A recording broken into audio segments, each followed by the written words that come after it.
Makeup কেমন চাও? Glossy, mat, একটু আমার স্কিন টোন যা আছে তার থেকে লাইট, না এক সেট। মানে তোমার হেয়ারে সবটা কাজ করতে এক শেড ফেয়ার বললে না? ওটা বলছিলাম মানে খুব ফর্সা না, মানে আমার স্কিন টোন এরকম হালকা একটু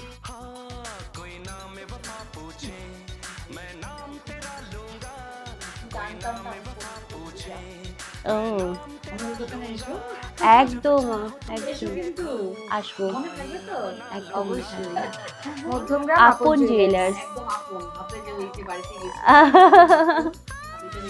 ওহো লাগছে গো তোমায়। তোমার পছন্দ হয়েছে তো? শাশুড়ি মা বুকিং করেছে। আরে বাবা তোমাকে আর কি আমার এটা ভালো লাগছে, লক করে দাও। কি বললো বল? আর বউটা কত আরেকবার বলো। আমার বউটা কত সুন্দর। মেকআপ করলে যা লাগে, কোনটা বেশি ভালো কাজ লাগে? যদি এখানে আমাদের শুভশ্রী থাকতো তোমাকে এখানে ঠিক আছে, chance আমি পেতে। কারোর সাথে নিজেকে কম্পেয়ার করা পছন্দ করি না। থ্যাংক ইউ, ভালো লাগছে আমাকে? You look good. Thank you.